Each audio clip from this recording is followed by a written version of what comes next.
Hi, it's me JD and welcome back to my channel. This is part 2 of the testing out the must-have craft supplies video. Be sure to sit back, subscribe, and if you haven't already watched the first video, it'll be linked down below. Enjoy! Speaking of cutting, this next must-have crafty tool I've already taken out of the package and played with before because I didn't know I was going to be filming this video. But I can say that the Tonic Tim Holtz Havilah scissors, the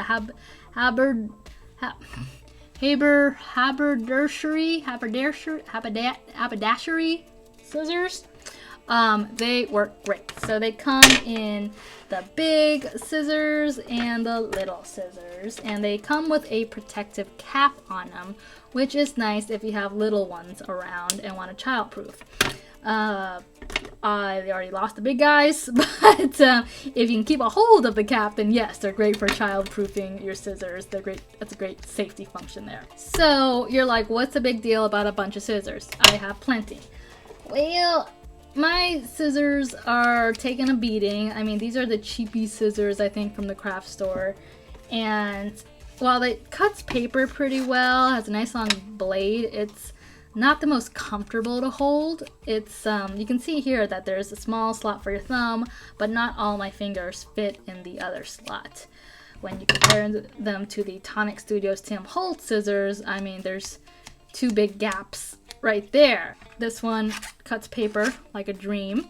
The difference is between these scissors and this scissors. You can see here that this one, the blade is longer and the blade isn't as long on this one, but looks like the blade on the Tonic Studios Tim Holtz scissors have like a little bit of a serrated edge. Like, can you hear this? So I don't know what that does to make things cut better, but it does. You can't easily tell on paper, but I'll show you on string. You can use string or embroidery floss, but if you notice, if you try to cut the string on a perpendicular angle, it doesn't always work out with your regular craft scissors. Try to do it from this angle here. See? It can fray your string, making you waste more paper, waste more string than you need to. However, with the Havilah scissors, you can see that no matter what angle you go in at, it cuts extremely well. Like I said, I've been using these for a couple weeks now and I love them. So definitely recommend the Tonic Studios Tim Holtz Haberdashery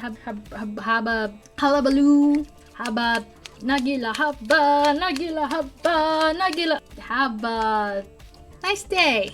Haberdashery scissors. Haberdashery scissors.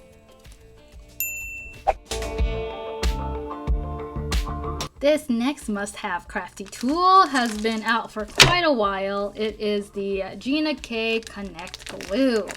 And I bought the bulk version because Jennifer McGuire told me to. I'm just kidding. Now, I know a lot of different crafters recommend this glue. I've been using the Lawn Fawn glue tube for a while, and it looks to be the same manufacturer. So if this is anything like this, then I know that this would be a great must-have tool to have on hand. I will read the instructions anyway. Connect Glue comes in a 1/2 ounce tube, goes on paper, cardstock, and embellishment, goes on white but dries clear. And I've got my janky little sentiment strip here. When you squeeze it, just apply a little bit of pressure and you can get a really fine line. Or if you want it, you could probably get a big line. Fine line, big line. Let's see how well this glues. And waiting a few seconds, and it appears to have dried relatively fast. So yep, it is definitely on there for show. Look at that. Look at that. Now, why I really wanted this type of glue with the fine tip is because I didn't want a glue that clogs and I wanted a glue that'd be good for embellishment. So hold on while I grab some embellishments. If you like to apply a lot of clear sequins or dewdrops, then you want a good glue that dries clear, because sometimes, as we know, glue might ooze out from the sides if you put too much. For example, place that on there and just push it down and it oozes. Okay, so after some time you can see that the glue behind the sequin has dried clear and it's pretty strong. It's stuck on there. I'm flicking with as much power as my little finger can flick, but not coming off. It's pretty stuck on there. Would I recommend the Gina K Designs Connect glue? Absolutely, I would. Fine tip works great. You can get thick lines, you can get fine lines. It dries clear, as you can see. It has a very strong hold. It's lightweight and fits your hand really nicely like a pen. As long as you keep the cap on nice and secure, it shouldn't clog up on you. And while I have these sequins out, I'm going to test out the next must-have crafty tool. This is the Marvy Jewel Picker that is made in Japan. I've already opened this and taken it out of its packaging. I've been using it for a couple of weeks now. I used to have one a long time ago. I lost that, and so I got this one. Well, let's try it out. Like I said, I've already kind of know how it works. I got it off of Amazon. So it comes with two ends, a smaller end and a larger, and you know, it's lightweight. But when I go to pick things up like sequins, it works really well. Like these lightweight sequins usually have no problem with if I pick it up with a larger end. The smaller end doesn't seem to pick up anything. And someone told me to wash it and then let it air dry to see if it sticks, but I did. And I don't know if mine's defective or what, but only the large end of this jewel picker seems to work. And you've seen me in the past, for embellishments, I use this thing, which looks so cheap because it is. It was like this, have you heard of diamond painting? Well, it's used to pick up those little gems for people to paint with diamonds, and I don't know, this one hasn't failed me yet, you know, and this one was a lot more expensive. So the problem isn't with the sequins or picking up sequins, it was more the embellishments, the heavier gems, and so I'll show you what that's like. When I had this jewel picker a few years ago, that one worked fine too, but then after a few weeks I noticed that it started to lose its stick as well. But I gave it a second chance. I ordered a second one not too long ago, but for some reason it just doesn't always pick up the gems on the first try. Nope, see, it just doesn't always, unless I press down really hard and then I can pick it up. Where if I had this cheapy little tool, I mean, picks it up, little to no pressure, and holds on to it for a long time, you know? I don't know. It's inconsistent. I'm not saying it's a terrible tool, but it's just very inconsistent. The small end is useless to me. So would I recommend the Marvy Jewel Picker made in Japan? I can't say I would. It's just, it doesn't always pick things up when I need it to. The smaller end just doesn't work most of the time. The bigger end works, but sometimes I have to apply a lot of pressure in order to pick it up. So like I said, very inconsistent. It's not dependable. This next tool has been on my wish list for some time now. So it wasn't until I saw Yana Smakula and her colored pencil coloring that I realized that I had to have this tool. It is the Faber-Castell Polychromos color pencils. Now, I've had the Prismacolors for a while, and I don't do much coloring with colored pencils, but I saw how well these blended and how vibrant the colors were that I was like, oh my gosh, I gotta pick some up. And so I waited and waited until it finally like dropped down to a price I could afford. It's here, and as you can see, I haven't even opened these yet.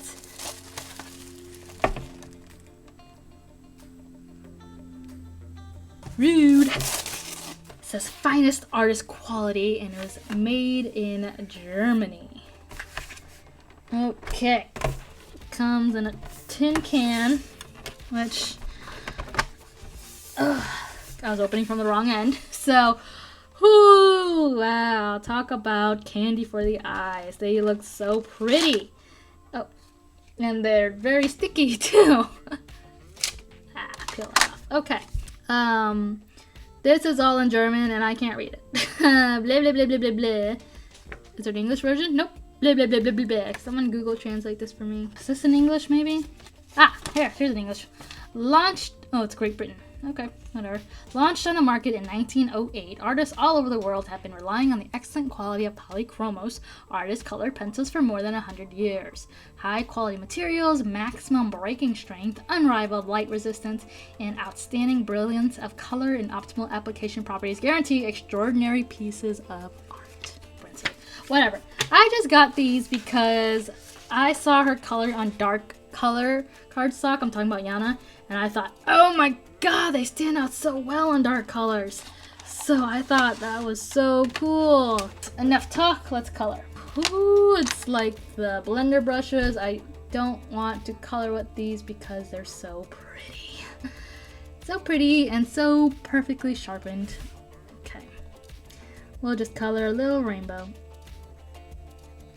Oh wow, it's very soft. And these have names on them too, which is nice. So that first one was cadmium yellow, and this one is dark chrome yellow. Ooh. And now I'm working to blend the two. Dark cadmium orange. Okay, I don't think that blended too well. Too far apart, so I'll just go back with this in between color and blend them that way. But look at that. I mean, hella. I'm gonna get out my other Prismacolor pencils to compare. So let's go along the same colors here. Here's yellow. Right away I can tell that the Polychromos are definitely softer. I mean, these aren't bad. I just have to apply a lot of pressure to get the same vibrancy. And these blend pretty decent as well. You can kind of see the difference there. These look really soft and like really full coverage, even though I didn't apply that much pressure on these. These look pretty vibrant too. I just had to apply a little more pressure than the Polychromos. As far as blendability, definitely the Polychromos blended better than the Prismacolor, but that might be because I don't have all the Prismacolor colors to blend them nicely. And there's a lot more. You can see like the residue. I don't know if you can see the residue on this one because I was pressing down so hard. There's some little specks there. So all in all, I would say the Polychromos, I am really excited to play with these more. They are a little pricey, but I would say the quality is pretty. The quality is there.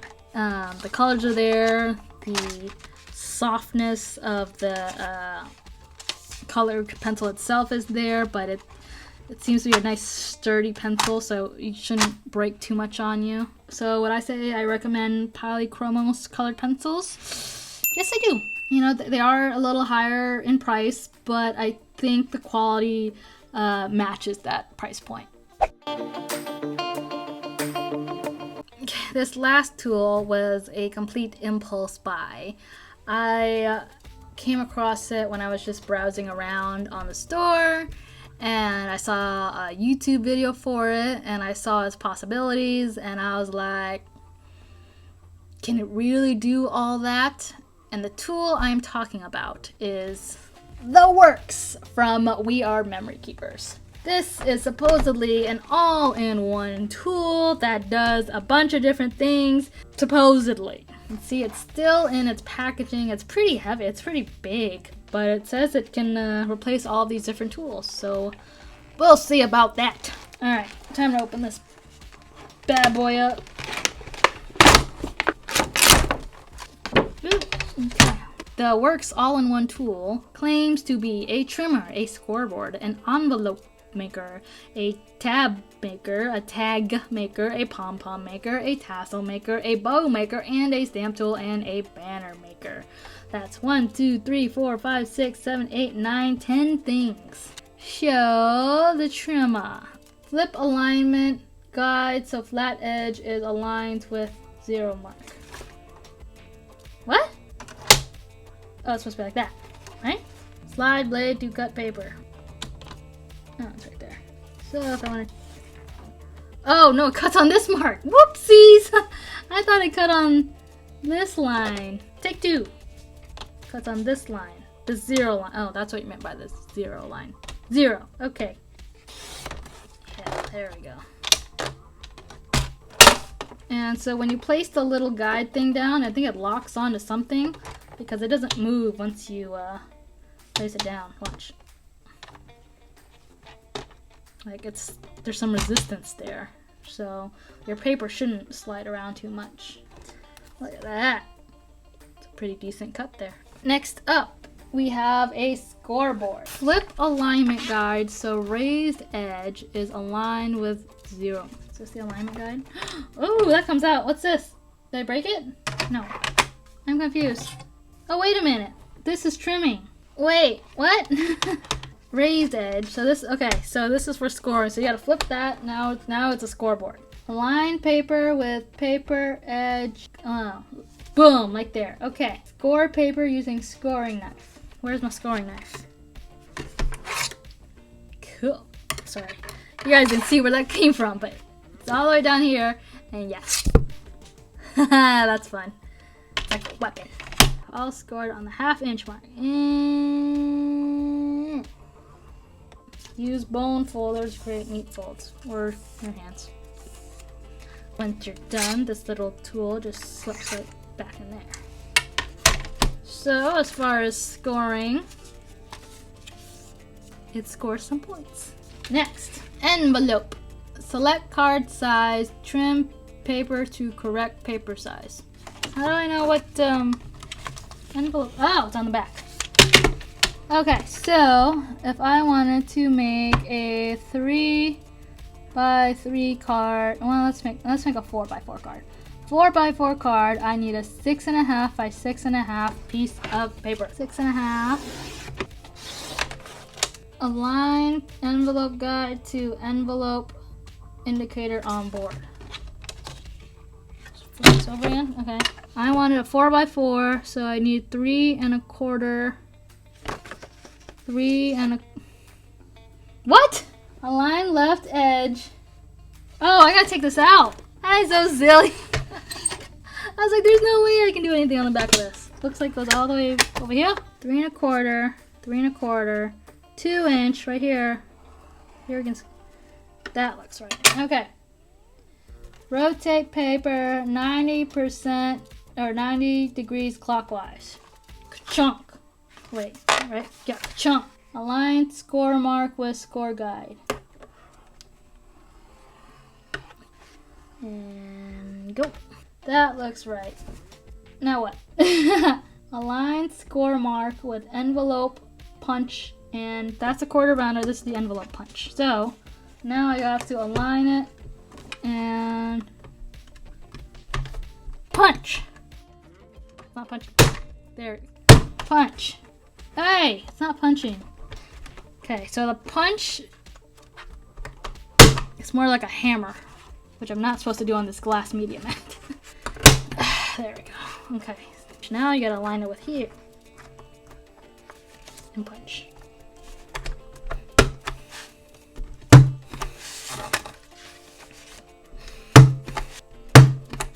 Fold sides. Fold front, flap, and glue. Well, I'm not gonna glue it, but you guys can see that it did form an envelope. Next up is the tabs. Align paper. And then you trim the excess paper from it.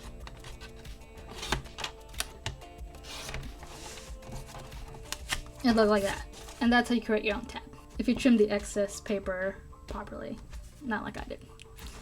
Alright, moving on. Tags. Trim paper to desired tag size.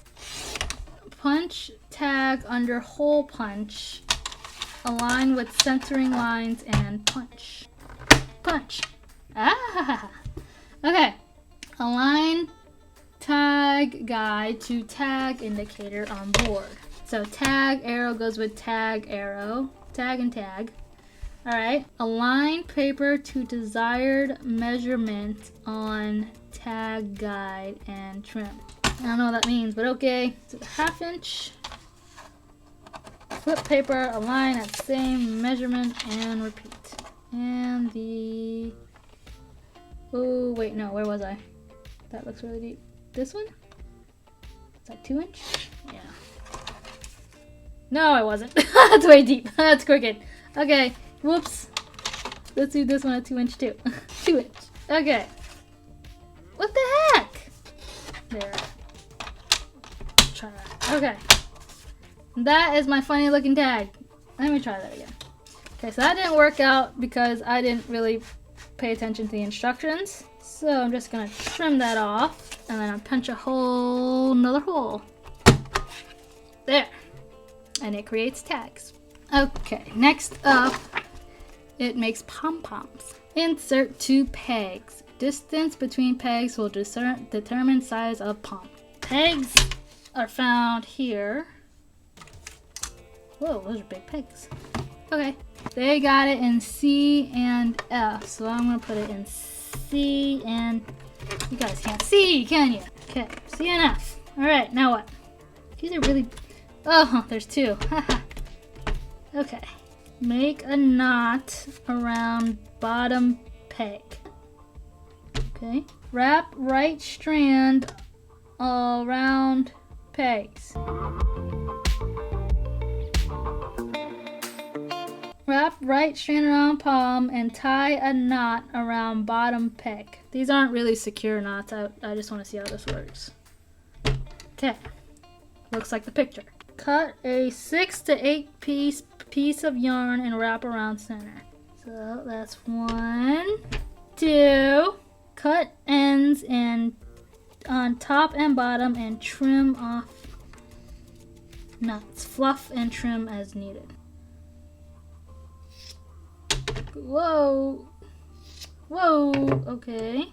Okay. Fluff. Fluff. Fluff. It's a pom. Pom.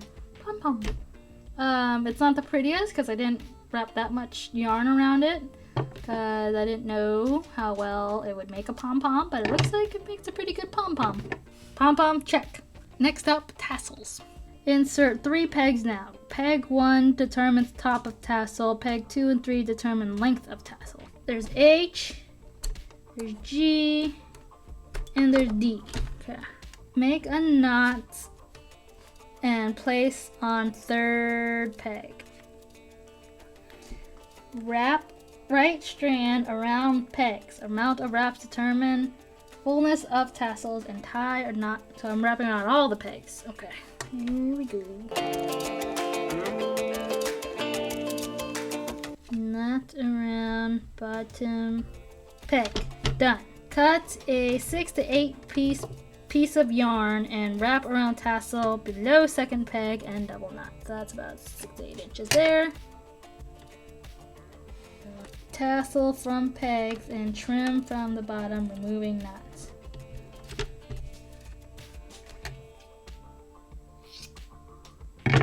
There's a tassel. Easy enough.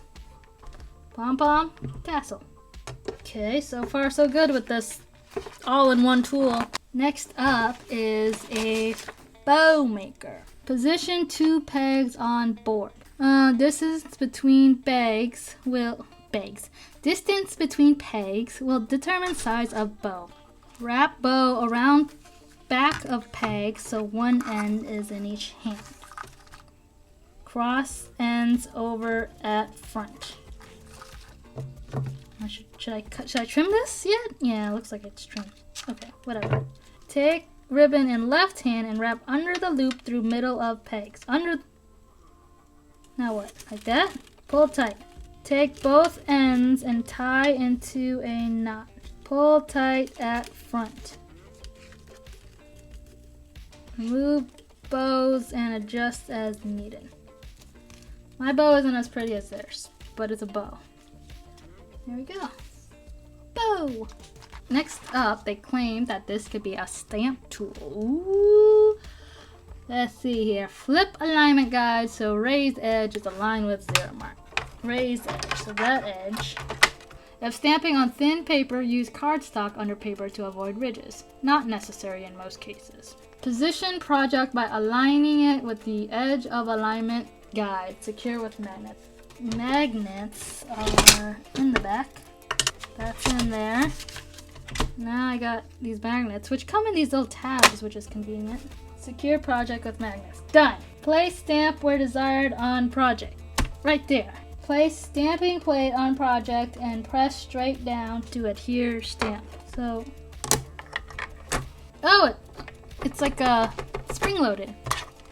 See that? It's spring-loaded and it picked up my stamp.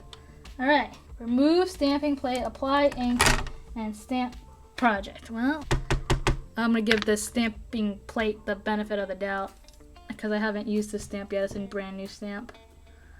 Okay, these little spring-loaded things are magnetized and stamp on project. Let's try again. Snapped on, stamp.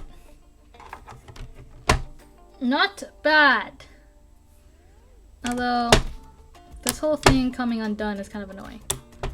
But all in all, not bad. So it's a stamping tool without the hinge. Alright, and since I used the cardstock, there are no ridges on the back. I was afraid there was going to be because of this. We are at the final step, which is a banner. Select banner size, trim paper to correct size. 3-inch banner needs a 3x3 inch paper size. 3 inches again. Align banner guide to banner indicator. Banner arrow goes with banner arrow. That goes right there? Oh no. It's tilted. Ah! Tilted. Okay. And there's little grooves that match up. Align edge of paper to alignment guide. Which is right there. Right? That doesn't look right. 1 1/8. There we go. Okay. And trim. Flip paper over, align at same guide, and trim. And trim. Align right banner edge with right banner line on hole punch. 1 inch, 1 inch. Ah, look, it's a little banner piece. How cute. Now that I made a mess with this all-in-one works tool, my final thoughts. It's very handy. It's very innovative. There is a lot you can do with this one piece of equipment. It's bulky. You definitely need to have the space for it. But it does replace some things. I mean, the trimmer, the scoring board I would use, the envelope punch I would use because I have the separate envelope punch, which I don't really use anymore because it's like hidden and I have to dig it out. Since it comes with this scoring board and a paper trimmer, I'd be more inclined to make more envelopes. The hole punch right here is convenient. I don't really do tabs, so I don't know if that worked, but having a little corner rounder is nice. And then the stamp tool, that's a hard sell, honestly.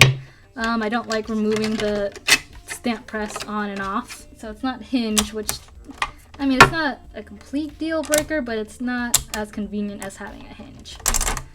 And then the pom-pom and ribbon and tassel maker is nice. I mean, I don't make a lot of those, but if I needed to, I knew it's nice to have this tool nearby. So would I recommend the Works All-in-One tool? If you're limited on space, if you have the budget for it, it could definitely replace a lot of your tools. Because of its bulk, I don't know how often I would pull it out to trim a paper or anything. I think my paper trimmer is a slimmer profile, and I just need to trim things, not having all of this other tools in the way. But if I need to trim something quick, I just pull out my paper trimmer. But if I knew that it was going to be a more intense project, like I knew I wanted to add some hole punches, I wanted to round some corners, I needed to add a bow to it, I need to make some score lines, then I would definitely pull this tool out. But if I just needed to trim some paper, or I needed to score something really quick, or I needed to stamp, I think I would stick to my tools that I currently have. So yeah, I'd recommend it. For the most part, I enjoyed working and testing out and trying out all of these new crafty must-haves, at least new to me. And it was really cool to see how far crafting and paper crafts have come in the past few years. Some of these tools are really innovative, and you think like to yourself, why has no one thought of that before? It's making paper crafting just so much more fun, so much more convenient, so much more efficient. I feel like it's not too technical for anyone to figure out. It's pretty user-friendly. It kind of reinforces the joy of crafting, the joy of making things with your hands without technology. And by technology, I mean like electronics or anything like that. So I hope you enjoyed watching this video. Let me know down in the comments which of these products you have, which do you recommend, and I will catch you guys in the next video.